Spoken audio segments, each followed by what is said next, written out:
소신과 강단과 논리가 있고 철학이 있는 사람이다. 많은 분들이 야, 이 법 잘 만들었다. 나라를 위해서 꼭 필요한 법이었다. 이런 평가를 받을 때가 너무 기분이 좋았습니다. 정치 예비군이지만은 전쟁이 나면 향토 예비군이 전쟁에 투입한 것처럼 어떤 역할이든지 나라를 위해서 헌신하고 봉사하라 하면 하겠다. 그런 각오와 자세는 돼 있다.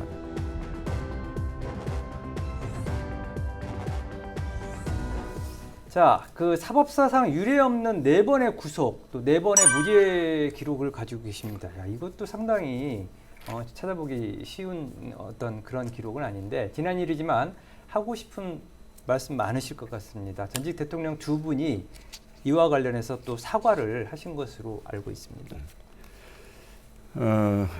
제가 명색이 검사를 하고 또 명검사 소리도 들었고 특수수사통이란 또 최고검사란 평가도 받고 그랬는데 남을 단죄하면서 자기 스스로가 죄를 진다는 것은 저는 생각할 수 없는 일이라고 생각했습니다. 그래서 저도 인간이기 때문에 실수는 할 수 있을 수도 있지만은 실정법을 제가 의도적으로 위반하려고 한 사람은 정말로 아닙니다. 네. 제가 검찰에 있으면서 호남 사람인데도 불구하고 YS 정부에서 제정이 됐던 올해 공무원상을 제가 받아서 외국 여행까지 포상 휴가를 받고 그런 일이 있습니다. 그래서 청렴하고 항상 검소하고 그다음에 직무에 충실하고 성실하다는 평가를 받은 사람인데 제가 검사인 내가 또 대통령을 모시면서 대한민국의 공직기관과 사정을 지휘했던 사람이 그것도 파렴치범으로 몰려서 4번이나 구속이 돼가지고 4번이나 무죄를 받는다는 것은 저는 꿈속에도 상상을 해본 일이 없습니다. 말이 안 되는. 없는데 2014년 7월 달에 기네스 위원회 한국 지부가 한국기록원이라는 곳이 있는데 네. 그곳에서 저한테 기록 인증서를 수여하겠다. 기록 인증의 내용이 뭡니까? 그랬더니 정치인 중에서 최다 구속, 최다 무죄다. 그래서 그것도 기록 인증이다. 인증감이 된다. 그래서 이제 가서 인증서를 받았습니다. 그러니까 4번 구속, 4번 무죄는 아직까지 다른 기록을 다른 사람이 갖지 않고 저만 가지고 있습니다. 그래서 제가 인사말 할 때 요 기록은 영구 불멸이 이 기록은 영구 불멸의 기록이 돼야 된다고 생각합니다. 이 기록을 깨려면 5번 구속에 5번 무죄를 받아야 되는데 누군가는 네. 누군가는 그래야 되는데 그렇다면 그 받는 사람의 인권은 어디서 보상을 받을 것이고 그렇죠. 그렇게 사법권을 행사하는 대한민국의 사법 정의는 어디서 찾을 수 있겠습니까? 그래서 모든 기록은 시간의 경과에 따라 경신이 돼야 되지만 이 기록만큼은 영구 불멸의 기록이 돼야 한다 해가지고 박수가치를 받은 일이 있었는데 저는 받아야 한다고 생각합니다. 하는데 한 번은 온노비옥 사건 때 구속돼가지고 대통령께서도 너무 억울하다 그러면서 제가 면회를 그때 수석들이 많이 왔는데 대통령께서 박수선 이야기를 빼놓지 않고 하시면서 참 똑똑한 사람, 훌륭한 사람, 깨끗한 사람인데 그 사람 내가 검찰 개혁을 잘 못해서 결국 이런 사람이 만들어졌다 하는 미안하다 그런 말씀 하셨다고 그러고 네. 제가 보석으로 나오니까 직접 전화하셔가지고 똑같은 말씀 하시더라고요. 내가 그러면서 나도 사형 선고를 받지 않았더라면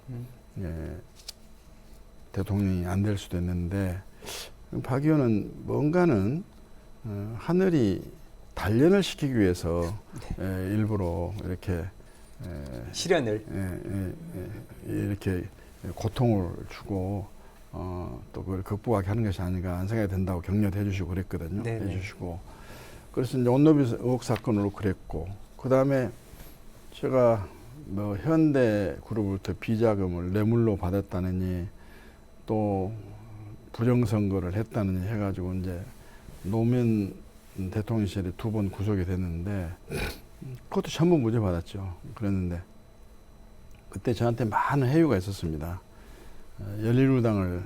민주당을 박차고 나가서 열린우당을 창당할 때 노무현 대통령이 호남의 기반을 둔 민주당 후보로서 호남으로부터 압도적인 지지를 받아서 대통령이 됐는데 네. 대통령이 된 다음에 호남 지지가 부담이 된다 해가지고 호남 지지 기반인 민주당을 부수고 열린우리당. 새로운 민주당 열린우리당을 만든다 했을 때 저는 강력히 반대를 하고 안 갔습니다. 이 정치 개혁을 정의롭게 해야지 이게 정말로 오히려 지역 감정을 자극하는 이게 호남이 지지하기 때문에 다른 지역에서는 지지를 안 하기 때문에 호남 지지를 낮추고 다른 지역의 지지를 어려우겠다는 이게 이런 편협한 지역 감정이 어디가 있느냐 그래서 네. 안 된다고 반대했었는데 그것 때문에 열린우리당을 창당이 되고 열린우리당을 가지 않고 민주당에 남았던 사람들이 많은 사람들이 수사를 받게 됩니다.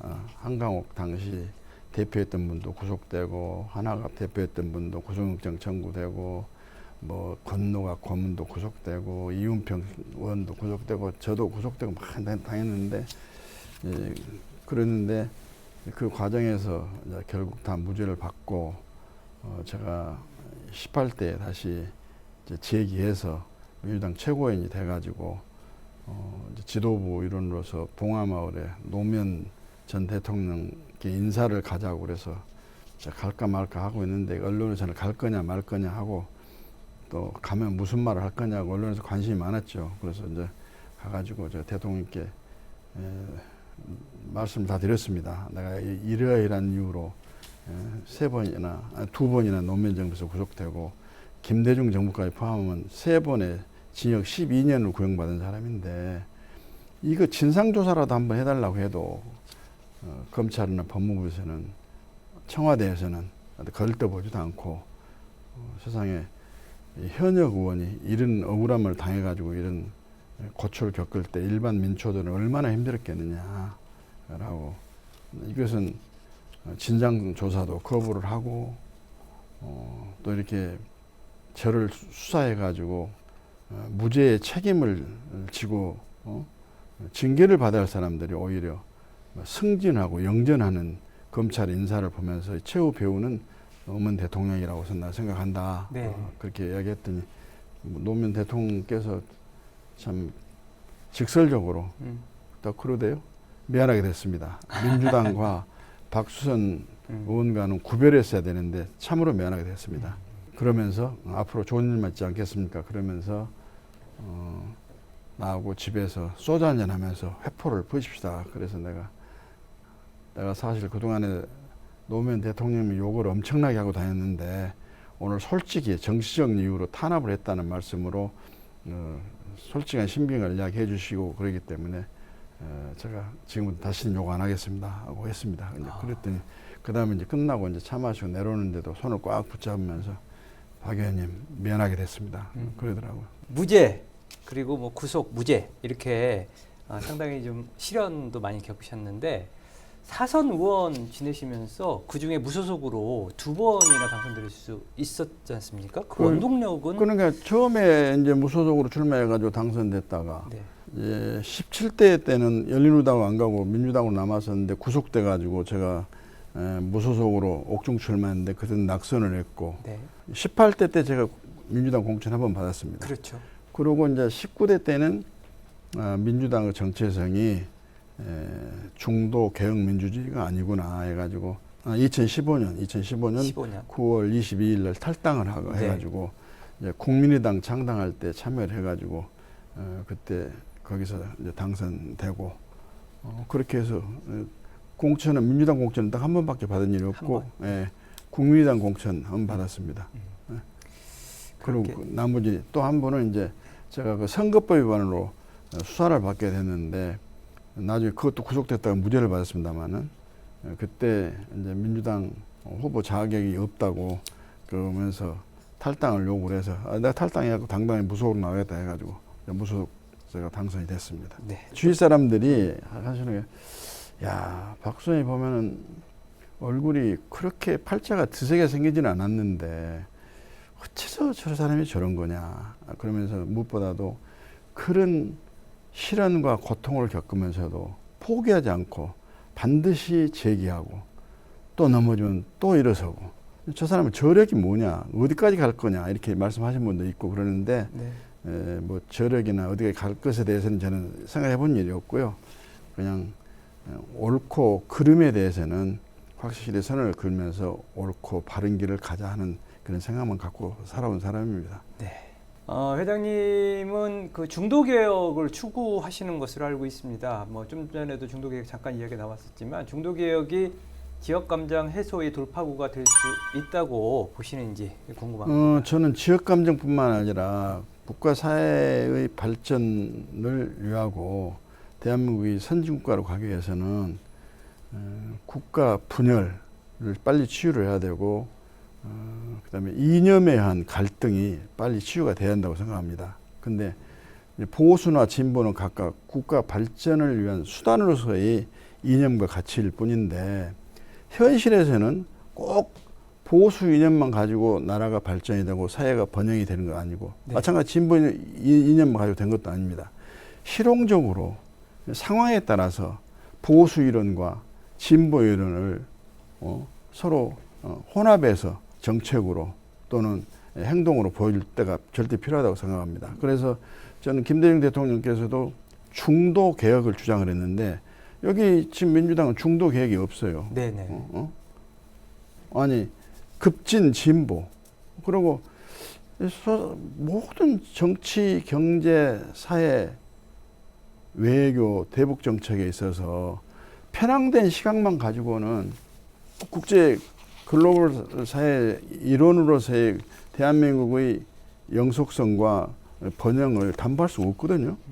그리고 그것 때문에 국민이 얼마나 갈갈 찢어지고 국론이 분열이 되고 국력이 지금 총합이 안 되고 그러지 않습니까?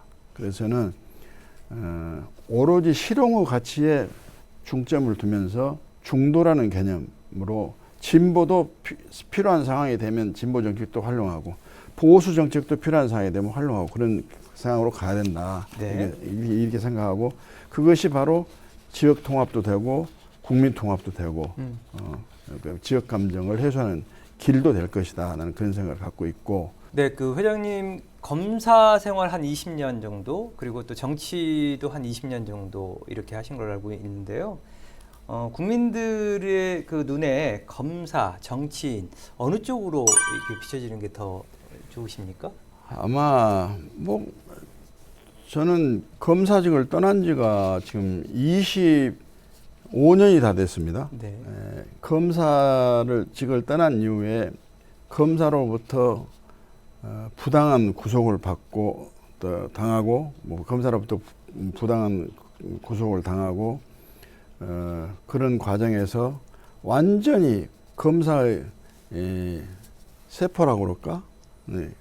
검사의 상 이런 것은 다 세척이 됐다고 생각해도 과언이 아닐 겁니다. 네. 그리고 저는 이제 새롭게 정치인으로서 출발했기 때문에 또 정치한 생활이 검사 생활보다 더 길기도 하고 그래서 저보고 지금도 검사를 했다는 사람이라고 생각은 하지만은 지금도 저 사람은 검사의 사고와 가치에 묶여 있는 사람이라고 이야기한 분은 아마 없는 것 같습니다. 아, 네. 네. 그리고 윤석열 현 대통령 후보였을 당시부터 취임할 때까지 많은 도움을 주셨다고 알고 있습니다.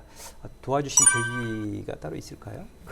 제가 결과적으로 뭐 얼마나 도움을 드렸는지는 모르겠습니다만은 당시는 저는 정치 일선에 떠나 있는 사람으로 정치 예비군이나 다름이 없는 사람이었는데 여러 가지 상황과 현상을 놓고 볼 때 정권 교체는 반드시 이루어져서 다시 한번 대한민국이 바로 서는 계기를 마련을 해야 되겠다 하는 생각에서 정권 교체에 대한 필요와 당위성에 저는 공감을 했던 사람입니다. 네. 그랬고 그다음에 윤석열 당시 후보 그분은 정치에 입문한 지 얼마 되지 않아 가지고 정치적인 때가 다시 말하면 정치적인 부채가 없고 또 소신과 강단으로 일생을 살아온 분이고 사심이 없는 분이더라. 그런데 뭐 도움을 요청해 와서 그나마 다른 분하고 비교해 볼 때 뭐 완벽한 사람이 있겠습니까만은 정치 참여의 기간이 짧아서 다소 미흡하고 부족한 점도 있지만은 갈고 닦으면 보석의 정치인이 될 수 있다는 그런 신념 하에서 원석가면 되구나 이런 판단을 해가지고 제가 돕게 됐습니다. 그런데 대통령으로 취임한 지 6개월이 넘어서 갈고 다듬는 기간이 채 완성도 안 된 상태에서 너무 이슈가 많이 생산이 되고 그 복합적인 또 총체적인 난국이 또 펼쳐지고 그러기 때문에 좀 많이 안타깝습니다. 대통령으로서 힘도 들 거고. 그래서 이런 시점에서 제가 말씀드리고 싶으면은 국민이 조금 인내심을 가지고, 그 다음에 대통령을 내가 뽑지는 않았지만은 임기가 보장된 헌법상의 국가 원수이고 행정수반이라는 점을 인식하고, 대통령이 성공을 해야 대한민국도 성공하고 국민이 편하다 하는 측면에서 임기 내에 성공을 할 수 있도록 국민도 합심, 협력을 하고 여야를 구별하지 않고 대통령 성공할 수 있도록 역할을 좀 해야 되지 않는가 하는 생각하는데, 여당과 야당의 기능과 역할이 있겠지만은 종합적인 목표는 궁극적인 목표는 여야가 하는 일이 전부 다 나라와 국민에게 도움이 되는 상황으로 역할이 돼야 될 텐데 너무 과도한 정쟁에 휘말리는 자체가 너무 안타깝습니다. 네. 자, 우리 회장님께서는 정치권에서 화통한 성격과 또 진영을 가리지 않고 두루두루 소통하시는 친화력이 뛰어난 분으로 알려져 있습니다. 이거 실제로 그 기사에도 많이 좀 소개가 됐던 부분들이고요. 사회 초년생들에게 친화력을 높일 수 있는 회장님만의 어떤 비결 공유해 주실 수 있을까요? 짧게. 제가 초등학교 때부터 이제 어머님의 행상과 참 구멍가게 막걸리 장사 또 시장에서의 500원짜리 밥 장사 이렇게 해가지고 그 헌신과 희생으로 좀 살아오는 과정에서 내가 어른이라면 이런 상황에서 좀 더 따뜻하고 좀 더 어루만져주고 할 수 있겠구나 하는 생각이 너무 아쉬울 때가 좀 많았습니다. 그래서 저는 제 어머님 말씀대로 항상 잘난 체 하지 말아라. 잘난 체 안 해도 지가 똑똑하면 남이 다 알아준다. 네. 그렇게 말씀하시고, 그 다음에 우리가 평생을 다 도움을 받고 살아가는 사람인데 우리도 도움을 줄 길을 한번 찾아봐라. 근데 도움 받고 도움 주는 길인데 싸울 일이 뭐가 있느냐 이런 말씀 많이 하셨거든요. 근데 지금 생각해 보니까 우리가 태어날 때도 아버지 어머님의 도움 속에 태어나고 교육도 선생님 부모님 또 이미 책을 써놓으신 다른 분들의 책을 읽어보고 다 도움받고 살아왔고, 그렇죠. 우리도 또 역할하는 것이 나 개인을 영달이라는 것이 사회에 봉사를 하고 국가에 헌신하는 것이 목표가 아니냐는 생각을 해보면 잘나고 또 차별화하면서 갈등과 또 빈축을 살 만한 일은 없지 않을까 생각도 들기도 합니다. 근데 부족합니다만은 그런 방향으로 노력을 하려고 하고 있습니다. 상당히 좀 겸손하고 또 도움받고 도움 주는 일을 하면 친화력이 상당히 좀 사실 다 이 사회의 구성과 사회의 발전은 도움 속에서 이루어진 거 아니겠습니까? 맞습니다. 서로 네.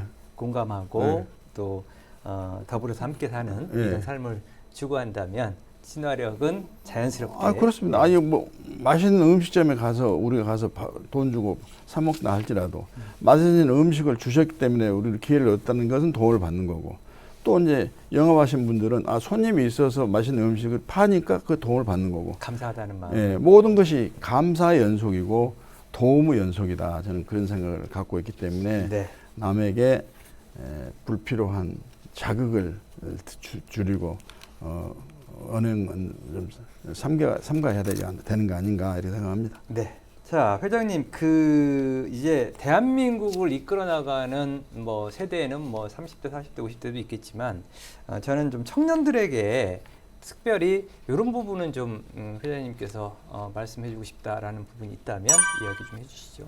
그래서 요즘 청년들이 하도 똑똑하고 또 식견도 넓고 그렇기 때문에 저 같은 기성세대가 뭐라고 말씀드리겠습니까마는 저는 우여곡절과 파란만장을 겪었던 사회의 선배 한 사람으로서 말씀을 드리면 사회는 본인의 목표와 방향이 설정되고 도전과 집념으로만 반드시 성공이 보장되지는 않더라는 것을 느낄 수 있습니다. 그래서 무한의 도전을 하면서도 반드시 어떠한 난관도 극복해야겠다는 의지가 절대 필요하다. 그래서 꼭 제가 어디 가서 여러분들에게 말씀드리면 포기하지 말라. 우리 윈스턴 처칠 영국 수상께서 옥스포드대 졸업연설에 가가지고 딱 3마디 포기하지 마라. 포기하지 마라. 절대 포기하지 마라. 결국은 포기를 하면 그때부터 성공을 발로 차는 격이 되는 거고 포기만 하지 않는다면 시간은 걸리겠지만 반드시 목표는 달성이 되더라 하는 말씀 좀 드리고 싶습니다. 그래서 어떤 사람은 빨리 가기 때문에 거의 부럽지만은 빨리 가는 것보다도 더디게 가면서도 어려움을 극복해 가지고 얻는 성공은 더더욱 빛나고 오래 가더라. 그래서 속도에 집착하지 말고 그 목표 달성에 희망을 잃지 말아달라. 저는 그렇게 말씀드리고 싶네요. 네, 절대로 포기하지 마라. 포기하지 마라. 절대로 포기하지 마라. 말씀 고맙습니다. 최근까지도 그 여러 언론에 하마평이 자주 오르내리는 걸로 알고 있습니다. 그 이에 대해서 어떻게 생각하시는지. 서기협회장은 이제 순수 민간 기구이기 네, 때문에 정치하고는 무관한 영역이고요. 네. 그동안에 뭐 국무총리 후보자로서도 언론에 거명이 되고 또 이제 국민의힘 비상대책위원장으로서도 거명이 되고 그러는데 저는 그렇습니다. 제가 그만한 직책을 수행할 수 있는 능력과 자질이 겸비된 사람은 아니고 많이 부족합니다. 다만 윤석열 정부가 성공을 하기 위해서는 또 윤석열 정부가 성공하는 것이 바로 우리 국민의 행복이고 나의 안정이다 하는 생각 속에서 지위 고하를 막론하고 어떤 역할이라도 해야 되겠다 하는 것이 제 솔직한 제 사명이고 책무라고 생각합니다. 네. 그런데 제가 어느 자리에 가고 싶다 그런 생각을 해본 일은 없고 혹시라도 필요한 역할이 있다 한다면 최선을 다해야 되지 않겠는가 그런 생각만 하고 있습니다. 회장님, 민감할 수 있는 질문에도 명쾌하게 답변 주셔서 감사합니다. 지금까지 박주선 대한석유협회장님이었습니다. 이티초대석 오늘 여기까지입니다. 고맙습니다. 감사합니다.